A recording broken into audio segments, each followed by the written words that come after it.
anaknya semuanya jatuh sakit dan dengan cepat itu meninggal. Assalamualaikum warahmatullahi wabarakatuh. Selamat datang di channel YouTubeku. Jangan lupa untuk like, comment, and subscribe ya, supaya bisa dukung channel aku terus. Kali ini aku akan membawakan sebuah kisah Lydia Sherman, request dari Ting. Seorang ibu yang rela membunuh suami dan anak-anaknya hanya demi mendapatkan warisan harta. Penasaran dengan kisah lengkapnya?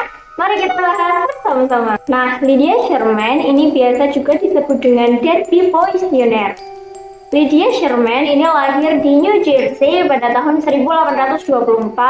Nah, dia ini menjadi yatim piatu sejak dia itu masih bayi. Nah, kemudian dia itu diasuh oleh pamannya. Ketika dia berusia 16 tahun, dia itu sudah mulai bekerja sebagai penjahit.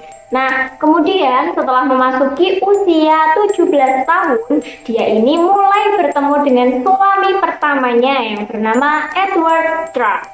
Mereka berdua ini bertemu di sebuah gereja Metodis ketika mereka berdua ini lagi menjalankan ritual ibadahnya. Nah, karena si Edward ini merasa terpukau dengan kecantikannya si Lydia, akhirnya si Edward ini mengajak Lydia untuk menikah.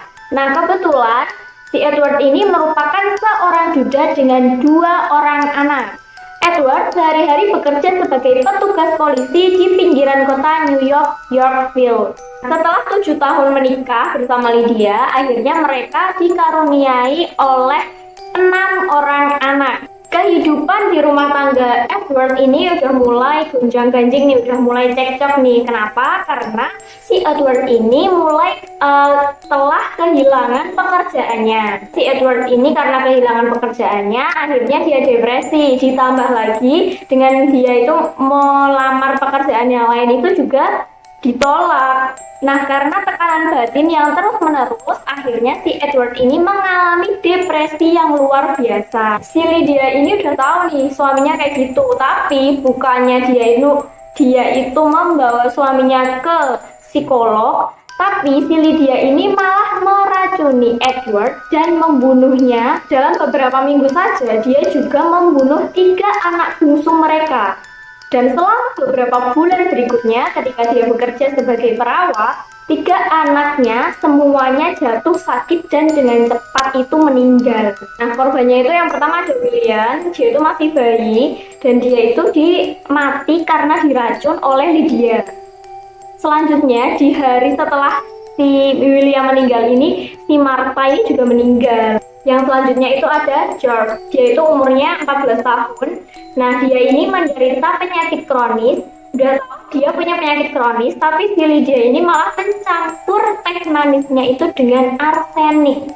Yang selanjutnya ada Eliza. Eliza ini merupakan putri tertuanya. Nah, ia juga diracun. Nah, diracunnya itu pada saat sakit demam, dan diracunnya itu berkali-kali. Tahun itu seketika semua anaknya mati ia racuni sendiri. Entah apa yang telah diperbuat oleh Lydia sehingga dia itu bisa lari, bisa kabur gitu dari kejaran polisi, atau polisi itu nggak bisa menemukan si Lydia ini adalah penyebab dari kematian anak-anaknya itu dan suaminya itu. Nah, kemudian Lydia Sherman ini melarikan diri dan datang ke Connecticut. Kemudian pada tahun berikutnya, Lydia disewa oleh seorang pemilik toko untuk merawat ibunya yang sedang sakit di Stratford dan direkomendasikan sebagai seorang pembantu di rumah petani kaya yang bernama Dennis Harper. Di mana Dennis Harper ini juga lagi-lagi menikahinya dalam beberapa hari karena dia itu tidak mampu menahan lagi kecantikannya si Lydia ini. Wah, cantik banget lah, aku udah nggak tahan. Akhirnya dia menikahi si Lydia ini. Kan kampret ya cuy. Nah, si Dennis Harper ini diketahui dia merupakan sosok laki-laki yang sudah tua dan dikenal dengan pikun. Nah, untuk menghindari desas-desus dan gosip-gosip yang beredar di masyarakat, kok mau sih si Lydia yang cantik itu sama si pria tua? Apa yang dibanggain sama pria tua itu selain harta benda yang dimilikinya? Nah, gosip-gosip itu mulai beredar. Akhirnya si Lydia ini berpura-pura baik ketika berada di depan umum.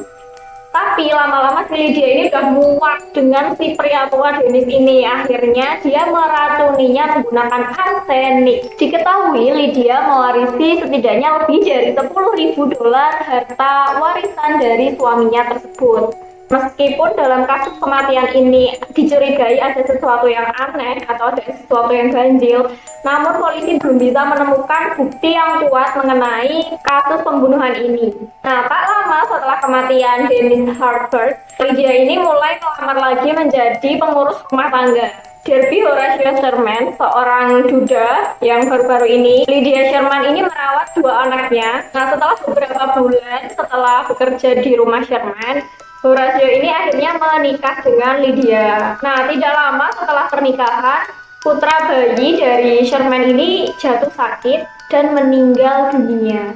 Beberapa bulan setelah meninggalnya tadi, anaknya yang bayi tadi, putri remajanya juga jatuh sakit dan meninggal dunia. Nah, ketika itu, Tuan Sherman ini atau Horatio Sherman sedang menikmati minuman kerasnya. Karena dia itu memiliki kebiasaan sering minum minuman keras gitu. Nah, diketahui di dalam minuman kerasnya itu terdapat cairan arsenik. Dalam pengakuannya, Lydia ini tidak bermaksud membunuhnya sama sekali. Dia itu hanya bermaksud untuk membunuh anak-anaknya saja, dan mungkin secara tidak sengaja dia menelan cairan arsenik itu. Lydia terbukti tidak bisa menghindari kecurigaan kali ini. Nah, kematian Horatio yang mendadak ini akhirnya membuat kecurigaan seorang dokter yang bernama Berkeley. Nah, dia itu seorang dokter lokal dari Yale College.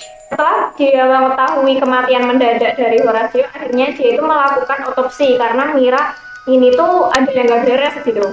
Akhirnya setelah otopsi dia menemukan adanya racun di tubuh atau di organ mayat tersebut. Nah, karena dia udah menemukan fakta bahwa kematiannya ini bukan hal yang biasa, akhirnya dokter tersebut menggali lagi mayat-mayat korban sebelumnya, yaitu Dennis Harper dan Edward Stark tadi. Dan akhirnya hal yang mengejutkan bahwa mereka semua mati diracun oleh arsenik atau racun tikus. Penangkapan dan pengadilan terhadap Darby Visionaire atau Lydia Sherman ini terjadi pada bulan Juni 1871.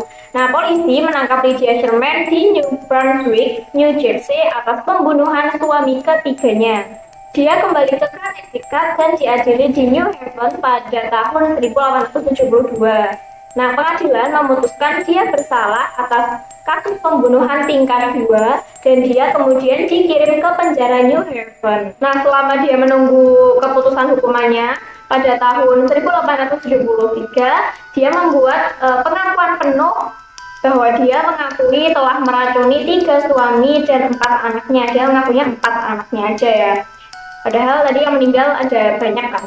Terima kasih sudah menonton video ini. Bagi teman-teman yang ingin request kisah-kisah apa yang ingin aku bahas di sini, bisa komen di bawah ya. Bye bye.